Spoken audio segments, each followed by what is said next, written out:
اللہ اللہ اللہ اللہ نحمده ونصلی علی رسولہ الکریم اما بعد اعوذ باللہ من الشیطان الرجیم بسم اللہ الرحمن الرحیم قد افلح المؤمنون صدق اللہ العظیم۔ آج کی نشست میں پارہ نمبر 18 کا خلاصہ و تفسیر بیان کیا جائے گا۔ پارہ نمبر 18 سورۃ مومنون، سورۃ مومنون کے اندر مومنین کی صفات کو ذکر کیا گیا ہے۔ حضرت عمر رضی اللہ تعالیٰ عنہ سے مروی ہے کہ اللہ رب العزت نے سورۃ مومنون کی پہلی 10 آیات میں جو مومنوں کے اوصاف ذکر کیے ہیں، اگر کوئی انسان اس پہ عمل پیرا ہو جائے تو اس کے لیے جنت لازم ہوگی۔ پہلی صفت اللہ رب العزت نے ذکر کی ہے الذین هم فی صلاتہم خاشعون، کہ مومن وہ ہے کہ جو اپنی نمازوں میں خشوع خضوع کو اختیار کرتے ہیں۔ مفسرین فرماتے ہیں خشوع ظاہری اعضاء کو، جیسے نماز کا طریقہ اس کے مطابق ادائیگی ظاہری اعضاء سے، اس کو خشوع کہیں گے یعنی عاجزی کے ساتھ، اور خضوع کہیں گے کہ جو باطن میں جو دل ہے اس کا دھیان اللہ کی طرف ہو۔ اگر ایسے طریقے سے نماز ادا کی جائے گی تو وہ خشوع خضوع والی نماز کہلائے گی۔ دوسری صرف ذکر کی گئی والذین هم عن اللغو معرضون، جو بے حیائی کی فضول باتیں ہوتی ہیں ان سے وہ اعراض کرتے ہیں۔ تیسری صرف ذکر کی والذین هم للزکاۃ فاعلون، جو ان کے ذمہ صدقات واجبہ مال کے اندر موجود ہیں ان کی وہ ادائیگی کرتے ہیں۔ اسی طرح والذین هم لفروجہم حافظون، وہ مرد ہو یا عورت ہو وہ اپنی فرجوں کی حفاظت کرتے ہیں، یعنی زنا بدکاری بے حیائی کی طرف نہیں جاتے۔ ہاں جو ان کو اجازت دی گئی، لونڈیوں کو تو اب دور نہیں رہا، بیوی کی صورت میں ان کو جو اجازت دی ہے ان سے وہ نفع اٹھا سکتے ہیں۔ اسی طرح فرمایا کہ والذین هم لاماناتہم وعہدہم راعون، جو ان کے پاس امانتیں رکھوائی جائیں ان امانتوں میں خیانتیں نہیں کرتے، وہ اس طرح جو وعدے کرتے ہیں وہ پورا کرتے ہیں۔ اس طرح فرمایا والذین هم علی صلواتہم یحافظون، جو اپنی نمازوں کی پابندی کرتے ہیں، یعنی ایک نماز کو خشوع خضوع سے ادا کرنا یہ الگ صفت مومن ہونے کی، اور اسی طرح نماز کی پابندی جو 5 نمازیں ان کو بر وقت ادا کرنا روزانہ، یہ ہے والذین هم علی صلواتہم یحافظون۔ اس کا انعام اللہ نے ذکر کیا۔ سب سے پہلے تو یہ بتا دیا قد افلح المؤمنون، یہ کام کر لیے تو مومن جو ہے وہ کامیاب ہو جائے گا۔ جب کامیاب ہوگا تو پھر اس کو ملے گا کیا؟ اولئک هم الوارثون الذین یرثون الفردوس هم فیہا خالدون، یعنی ان کو ہمیشہ کی جنت اللہ رب العزت دے دیں گے۔ پھر آگے اللہ رب العزت نے اپنی نعمتوں کو شمار کروایا کہ انسان کو ہم نے کس طرح مٹی سے بنایا، پھر مٹی سے نطفہ، نطفے سے خون، خون سے لوتھڑا، لوتھڑے سے گوشت، گوشت میں ہڈیاں، ہڈیوں پہ پھر گوشت، پھر انسان کو اللہ رب العزت نے اسی طرح آگے اپنا کہ اللہ رب العزت نے باغات بنائے تمہارے لیے، طرح طرح کی نعمتوں کا اللہ رب العزت نے بے شمار جو نعمتیں ان کو ذکر کیا۔ اس طرح آگے ذکر کیا وَلَقَدْ أَرْسَلْنَا نُوحًا إِلَىٰ قَوْمِهِ، نوح علیہ السلام کے قصے کو ذکر کیا، وہ سارا تفصیل کے ساتھ اس میں قصہ آ رہا ہے۔ اس طرح اللہ رب العزت نے آگے فرمایا وَجَعَلْنَا ابْنَ مَرْيَمَ وَأُمَّهُ آیَةً وَآوَيْنَاهُمَا إِلَىٰ رَبْوَةٍ، کہ مریم علیہ السلام کے جو بیٹے تھے عیسیٰ علیہ السلام، ان کو اللہ رب العزت نے جب ایک بادشاہ قتل کرنا چاہتا تھا تو اللہ رب العزت نے ایک ٹیلے کے پاس، ربوہ معنی ٹیلہ مراد ہے، تو یہاں سے یہ جو قادیانی گمراہ کرتے ہیں تو وہ یہاں سے مراد نہیں بلکہ ایک اونچی جگہ کو کہتے ہیں ربوہ۔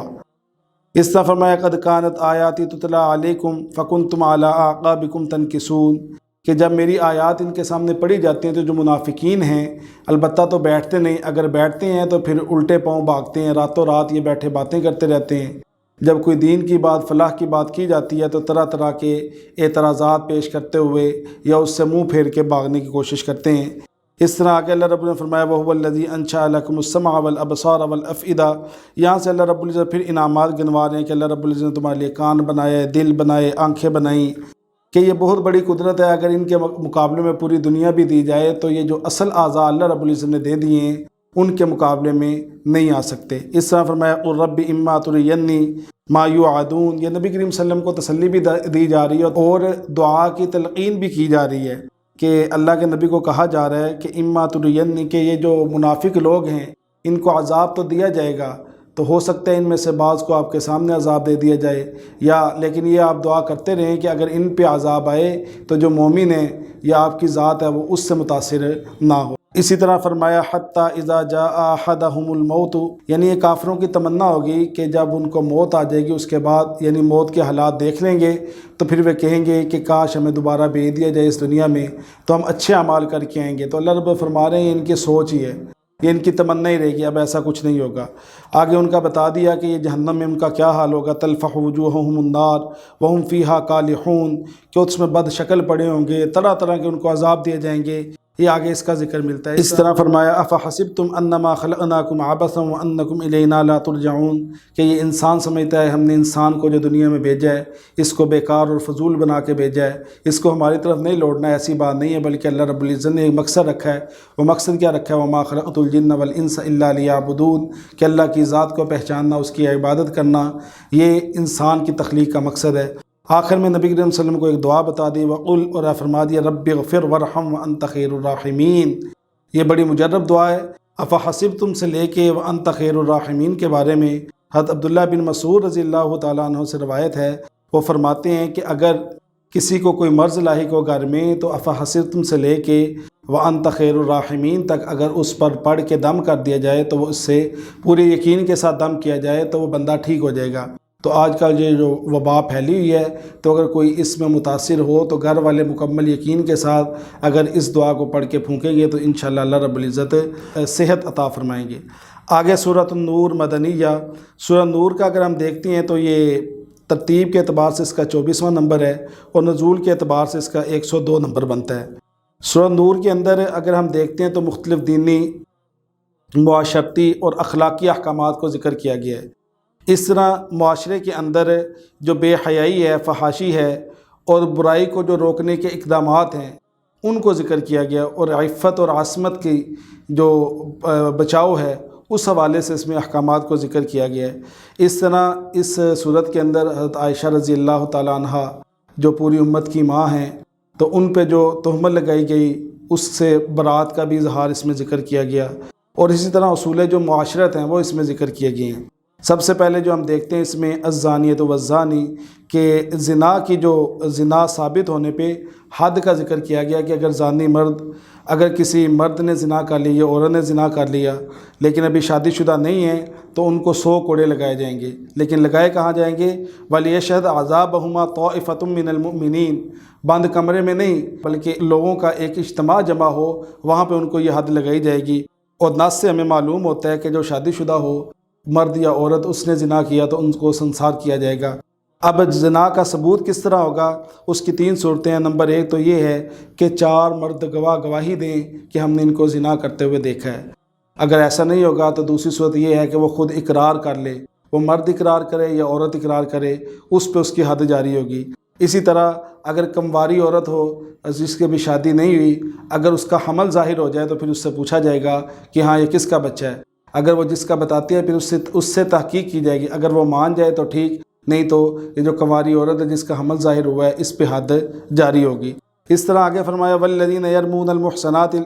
کہ یہاں سے حد قذف کو ذکر کر دیا کہ اگر کسی آدمی نے کسی محسنہ پاک دامنہ عورت پہ تہمت لگا دی کہ یہ زنا کر رہی تھی لیکن 4 گواہ نہ لا سکا تو اس کو کہتے ہیں اس پہ حد قذف لگے گی، یعنی جھوٹی جو اس نے اس پہ الزام لگایا اس کے بدلے میں اس کو 80 کوڑے لگائے جائیں گے۔ لیکن آگے اس سے آگے ہم دیکھتے ہیں تو والذین یرمون ازواجہم، یہ لعان کا حکم ذکر کر دیا، کیونکہ ایک تو یہ ہے کہ ایک مرد کسی اجنبی عورت پہ بہتان لگاتا ہے زنا کا، لیکن اگر میاں بیوی یا بیوی میاں پہ تو یہ ایک بڑا مقدس رشتہ ہے، اس کے بارے میں بتا دیا کہ 4 گواہوں کی ضرورت نہیں ہے، بلکہ قاضی ان دونوں کو بلائے گا، پوچھے گا ہاں بھی تم نے ایسا کام کیا ہے۔ اگر مرد کہتا ہے اپنی بیوی کے متعلق تو عورت کو بلا کے اس کو ڈرایا جائے گا کہ اللہ کے احکامات سنائے جائیں گے، اور پھر اس سے قسم لی جائے گی۔ قسم پہلے مرد سے لی جائے گی کہ وہ قسم دے کہ یہ جو بات کہہ رہا ہے اس میں سچ ہے، انہ لمن الکاذبین، یعنی جو بہتان لگا رہا ہے وہ بالکل سچ کہہ رہا ہے۔ اور 5ویں قسم قاضی اس سے لے گا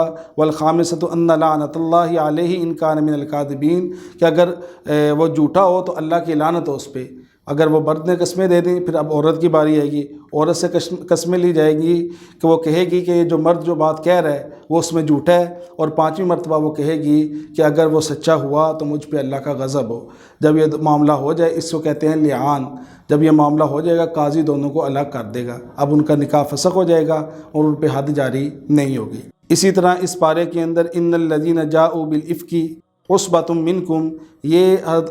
حضرت عائشہ رضی اللہ تعالی عنہ پہ جو تہمت لگائی گئی اصل میں یہ واقعہ اس طرح ہوا کہ سن 6 ہجری میں نبی کریم صلی اللہ علیہ وسلم غزوہ بنی مستلق سے جب واپس آ رہے تھے تو ایک جگہ قافلے نے پڑاؤ کیا۔ حضرت عائشہ رضی اللہ تعالیٰ عنہ وہ قضائے حاجت کے لیے چلی گئیں، تو اتنی دیر میں قافلے نے آگے چلنا شروع کر دیا، پتہ نہیں چلا۔ بعد میں جب حضرت عائشہ آئیں تو دیکھا قافلہ جا چکا تھا، تو پیچھے جو سامان کو حفاظت کے لیے حضرت صفوان بن معطل رضی اللہ تعالیٰ عنہ ان کی ڈیوٹی تھی، ان کے اونٹ پہ بیٹھیں اور واپس قافلے کے ساتھ جا کے ملیں۔ تو جب یہ سارا ماجرا دیکھا عبداللہ بن ابی منافق نے، تو اس نے نعوذ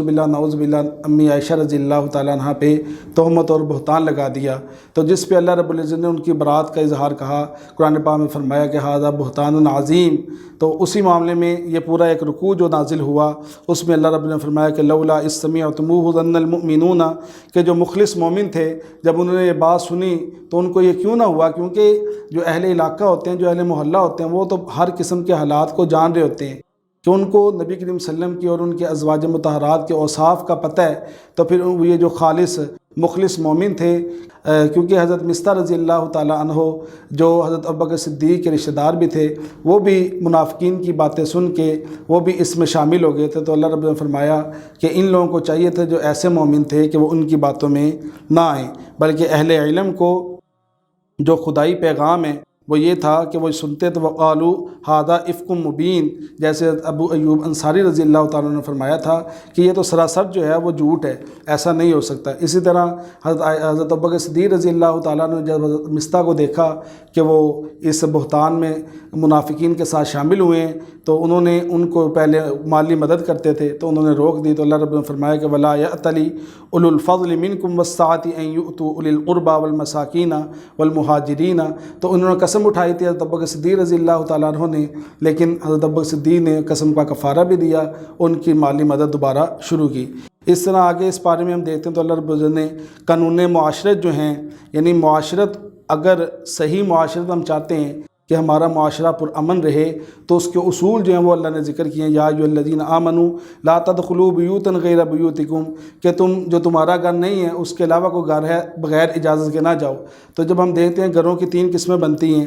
4 قسمیں بنتی ہیں۔ پہلا گھر وہ ہے کہ جس میں اکیلا آدمی رہتا ہو، کوئی اور نہیں رہتا، ایک ہی آدمی رہتا ہے، تو اس میں اگر بغیر اجازت کے بھی آپ چلے جاتے ہیں تو کوئی بات نہیں۔ دوسرا گھر وہ ہے کہ جس میں آپ کو پتہ ہے کہ اس کے ساتھ کوئی اور لوگ بھی رہتے ہیں، اجنبی رہتے ہیں یا اس کے رشتہ دار رہتے ہیں، تو اس گھر میں بغیر اجازت کے نہیں جانا چاہیے، پہلے اجازت لے کے پھر جانا چاہیے۔ اسی طرح آپ کو پتہ تو نہیں ہے اس گھر میں کوئی رہتا ہے، لیکن یہ ہے کہ کوئی رہتا ہے، لیکن پتہ نہیں کون کون رہتا ہے، تو ایسے گھر میں بغیر اجازت کے آپ نہیں جا سکتے۔ اور اسی طرح چوتھے نمبر پہ وہ گھر ہیں جن میں رہنے کے لیے نہیں ہوتے، جیسے مساجد ہیں، مدارس ہیں، تو ان میں آپ کو اجازت لے کے جانے کی ضرورت نہیں ہے۔ اس طرح دوسرا قانون معاشرت ذکر کر دیا کہ آنکھوں کو جھکانا اور پردہ کرنا، کہ کل للمؤمنین یغضوا من ابصارہم، کہ مومنوں کے لیے یہ حکم ہے کہ وہ اپنی نگاہوں کو نیچا رکھیں، لیکن عورتوں کے لیے کیا فرمایا؟ وَقُلْ لِلْمُؤْمِنَاتِ يَغْضُضْنَ مِنْ أَبْصَارِهِنَّ وَيَحْفَظْنَ فُرُوجَهُنَّ وَلَا يُبْدِينَ زِينَتَهُنَّ إِلَّا مَا ظَهَرَ مِنْهَا، کہ عورتوں نے نظروں کو بھی نیچے رکھنا ہے اور اسی طرح پردے کو بھی اپنے اوپر لینا ہے۔ لیکن مرد سمجھ میں یہ بات آئی کہ مرد کے ذمہ ایک کام ہے، صرف آنکھوں کو نیچے رکھنا، پردہ نہیں ہے۔ عورتوں کے ذمہ نہ تو وہ کسی مرد کو دیکھیں اور اس طرح اپنے آپ کو بھی ڈانپیں۔ ہاں اگر کوئی بامر مجبوری کوئی کام ہو تو پھر ہاتھوں کو اور ہاتھوں کی ہتھیلیوں کو اور چہرے کو ظاہر کر سکتی ہے، لیکن وہ بھی ضرورت کی بقدر، کیونکہ اصل جو محور اور جو مقصد ہے نا عورت میں، وہ اس کا چہرہ ہی ہوتا ہے، اس کے حسن کا مقصد اور محور، اس کے لیے وہی فتنے کا باعث بنتا ہے، تو اس کو زیادہ سے زیادہ کوشش کی جائے چھپانے کی۔ اور اسی طرح اپنی جو اگر وہ پہنے، پاؤں میں کوئی زنجیر پہنے یا کوئی پازیب پہنے تو اس کو کھنکھناتی نہ پھریں، تو ان چیزوں سے منع کیا گیا۔ پھر آگے بتایا محارم کا ذکر کیا تفصیل کے ساتھ کہ کن کن کے ساتھ اس کو پردہ نہیں کرنا پڑے گا۔ آگے فرمایا وَأَنكِحُوا الْأَيَامَ مِنكُمْ، کہ جو تم میں سے جن کا بھی نکاح نہیں ہوا ان کے نکاح کرواؤ۔ یہ نہ سوچو کہ تم غریب ہو جاؤ گے، بلکہ اللہ نے فرمایا کہ إِن يَكُونُوا فُقَرَاءَ یغنیہم اللہ من فضل، کہ اللہ رب العزت اپنے فضل سے اس کو غنی کر دیں گے۔ اس طرح آگے فرمایا وَلْيَسْتَعْفِفِ الَّذِينَ لَا يَجِدُونَ نِكَاحًا حَتَّى يُغْنِيَهُمُ اللَّهُ مِنْ فَضْلِهِ وَالَّذِينَ يَبْتَغُونَ الْكِتَابَ مِمَّا كَتَبَتْ أَيْمَانُكُمْ فَكَاتِبُوهُنَّ إِنْ عَلِمْتُمْ فِيهِمْ خَيْرًا،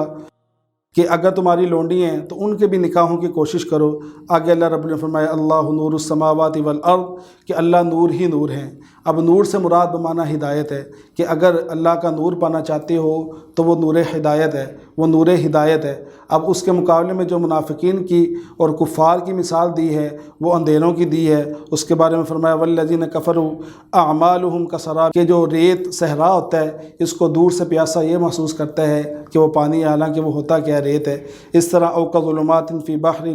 کہ سمندر کی گہرائیوں میں جو گہرائیاں ہیں اس میں وہ پڑا ہو تو اندھیرا ہی اندھیرا، یعنی کفر جو ہے اس کی مثال اندھیرے ہی اندھیرے کی ہے اور ہدایت کی مثال اللہ کے نور کے ساتھ دی گئی ہے۔ اس طرح آگے فرمایا وَمَن یُطِعِ اللَّهَ وَرَسُولَهُ یہ کامیابی کے 4 اصول بتا دیے کہ جس نے اللہ کی اطاعت کی اور اس کے رسول کی اطاعت کی، اور وَيَخْشَ اللَّهَ اور جو اس نے سابقہ گزشتہ عمر میں جو کام کیے اس میں اللہ سے ڈر گیا، وَيَتَّقِهِ اور آئندہ جو آنے والی عمر ہے اس سے بھی اللہ سے ڈرتا ہو، فَأُولَٰئِكَ هُمُ الْفَائِزُونَ تو وہ کیا ہو جائے گا، کامیاب ہو جائے گا۔ اس طرح فرمایا کہ وعد اللہ الذین آمنوا منکم وعملوا الصالحات لیستخلفنہم فی الارض، اس کو آیت استخلاف بھی کہا جاتا ہے، یعنی اللہ رب العزت نے جو ایک نظام بنایا خلافت راشدہ کا، حضرت ابوبکر صدیق، حضرت عمر رضی اللہ تعالیٰ عنہ،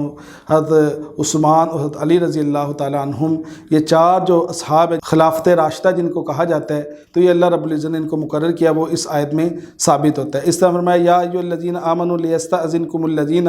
یعنی جو تمہاری پرائیویسی کا ٹائم ہے اس کے میں منع کیا گیا، جو پہلا قانون ذکر کیا گیا تھا گھروں میں بغیر اجازت کے نہیں جانا، تو پرائیویسی کے طور پہ جو ٹائم ہوتے ہیں یعنی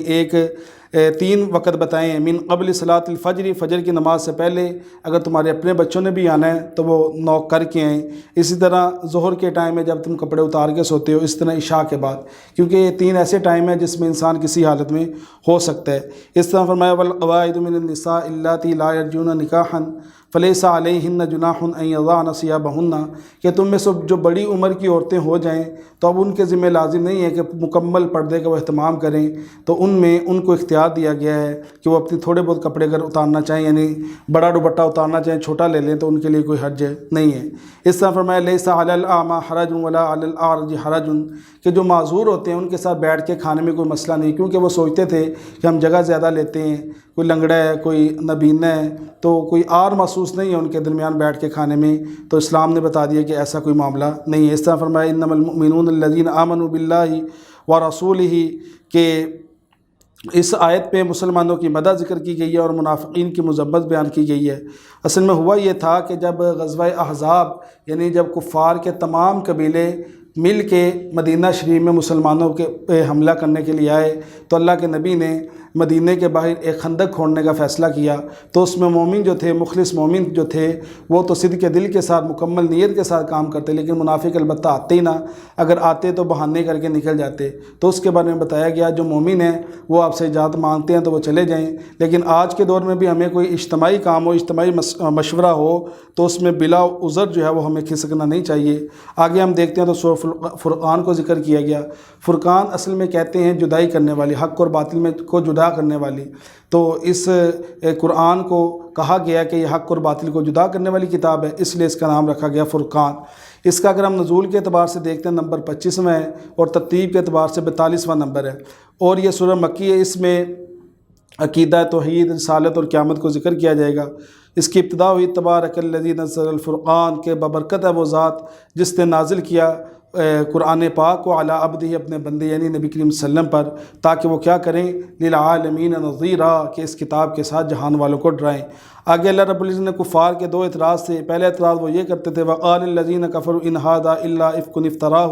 وعانہ علیہ قوم آخرون، وہ کہتے تھے کہ یہ جو قصے قرآن پاک میں ذکر کیے گئے ہیں نبی کریم صلی اللہ علیہ وسلم نے نعوذ باللہ یہودیوں سے سن کے ان کو لکھ لیا ہے، حالانکہ وہ بدبخت یہ نہیں سمجھتے کہ جن یہودیوں کو یہ نام لے رہے ہیں وہ تو خود مسلمان ہو گئے ہیں، اگر ایسی بات ہوتی تو وہ اسلام کیوں لاتے۔ اس طرح وہ کہتے تھے ایک ایسا رسول ہے جو کھاتا بھی ہے، پیتا بھی ہے، بازاروں میں بھی چلتا ہے، ایسا کیوں نہ ہوا کہ ان کے ساتھ کوئی فرشتہ اترتا۔ تو اللہ رب نے فرمایا کہ اگر آپ کے ساتھ فرشتہ بھی ہوتا پھر وہ یہ اعتراض کرتے کہ اس فرشتے کی آنے کی دلیل کیا ہے، تو ان کے اعتراض ہیں خام خواہ کے بے فضول یہ باتیں کرتے ہیں۔ اس پارے کی انتہا بھی اللہ نے اسی بات پہ کی وما ارسلنا قبلک من المرسلین الا انہم لیأکلون الطعام